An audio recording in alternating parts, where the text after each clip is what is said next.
Hey everybody, welcome back to the channel. Breeze Comics here, and today I want to try something new. I obviously have reviewed this comic before. This more is going to be a discussion about the state of Star Wars, and so really you could just put the phone down. I'm just going to leave it here while I talk. So I wrote a couple things down. So I entitled this Two Concept Disney Star Wars Lacks. Y'all know I'm a big Star Wars guy since I review every issue of Darth Vader, and I love this series. Well, today I want to put my 2 cents into the public arena about the current state of Star Wars. Now, enough has been said about the political side of it, but what I want to bring to the table are two concepts or themes that Disney-made Star Wars films are lacking today, which in cause turn them to lose that Star Wars attraction. I will only be talking directly about episodes 7 and 8, The Force Awakens and The Last Jedi, because Rogue One hits one of these concepts, and I have not seen Han Solo. Not trying to see it, to be honest. I've heard mixed things. It doesn't look interesting to me. I don't need a prequel to one of the most historic characters and have them tarnish that character. The first concept which I will be discussing is that it really is a basic one: Jedi versus Sith. Think about it real quick. There are no Jedi or Sith in these new episodes of the saga, in this trilogy.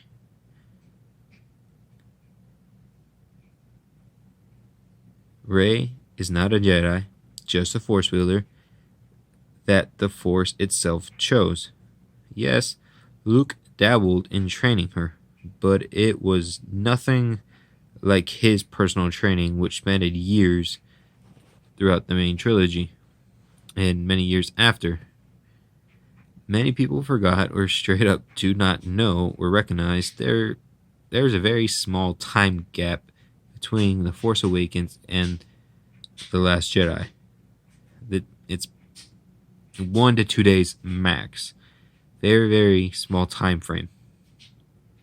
She was already a skilled staff fighter, as we saw in The Force Awakens, so it is understandable that she is so skilled with the saber. Yet she fails where it comes to being a Jedi. What I mean by that is that she did not have proper training to become a Jedi. We saw Anakin and Luke struggle with their training and their personal feelings and having all these challenges, but Rey gets this pass basically to being this Force chosen superstar that holds a lightsaber basically. Now, Snoke is not a Sith, but definitely a powerful dark side user. That is clearly stated in the Aftermath books. Even Luke knew that Snoke existed, but he wasn't a Sith.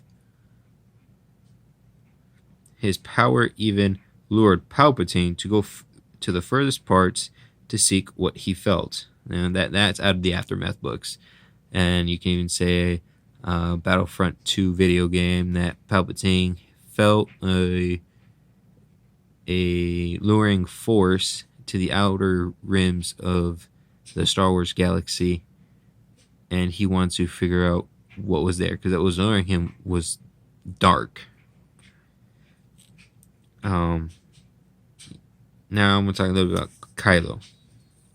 Kylo, yes, he did receive more training from Luke and also Snoke. And he did have a very, very deep temptation to go to the dark side. But he ended up killing his master before his training was complete, because, as I said before, that time frame is very, very small between episodes 7 and 8. So now we are left with two powerful Force users with immense potential, yet neither are completely trained and, I dare say, loyal to one side of the Force. Basically, it comes down to two people with unforeseen destinies. Now, what I mean by this is that the way episodes 7 and 8 were portrayed is that Kylo we're not even 100% sure if he even killed Han Solo. You know, there's some theories that Han Solo turned on the lightsaber himself. But then you clearly see in The Last Jedi, he wavered in the decision of killing his mother when the other two storm troopers fired the torpedoes at the ship. You know, he has this line he's not sure if he's willing to cross by killing his own family. So he's leaning more to the dark side, but he hasn't completely surrendered himself to it. And on the flip side, Rey, she has this either physical attraction or she has this belief she can turn Kylo completely to the light side. But if she does that, she falls in the same trap that many characters in different genres have fallen of. They themselves become enslaved to the evil side, the dark side. The second concept I want to talk about today, some might say it's called a prophecy. Others might say it's the chosen one. Just really how you want to phrase it at this point. Throughout the first two trilogies, we were constantly told that Luke and Anakin were the chosen ones to bring balance to the Force. Anakin wiped out all but a few Jedi when he became Darth Vader, while Luke essentially killed Vader and Palpatine. So story-wise, he balanced the Force.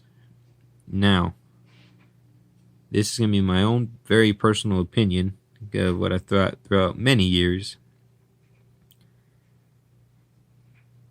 Technically, Luke didn't bring balance to the Force. Because if you look at a scale and you have the light and the dark, they have to either be 0-0 or 1-1 to be balanced. Now, in the original trilogy, we had two Sith Lords, and you had Obi-Wan, Yoda, and Luke. When Obi-Wan and Luke died, there was a unbalance, but when the Sith Lords died, Luke was the only one, so that would theoretically lift this scale into the favor of the light. So there's always this imbalance of the Force. Again, that was my own personal feeling towards the whole entire balance to the Force prophecy. In The Last Jedi, Snoke explained to Kylo the Force had rose somebody to confront him when he was speaking to Kylo, So even though that was a reason, even though it was a bad one, but it's a reason, I'd still say there could have been a way well thought out explanation to keep us more involved in that side of the story rather just than the special effects and the action. Because I have to give The Last Jedi that it was definitely the actual directing, this CGI, the battle scenes, those were incredible. But I'm talking only story-based stuff right now. So, as I said to begin with, Star Wars at the core has had two parallel running themes to it. The first is Jedi versus Sith, and the second is prophecy/balance. Until Disney sits down and understand this, their Star Wars will not have a special feeling towards it. Okay, thank you. It's everyone for listening. I appreciate it sincerely. I really do. Please, down in the comments, let me know what you think of what I said. Like this video, share it with friends, and make sure you subscribe. Alright, guys. Have a wonderful evening, and take care.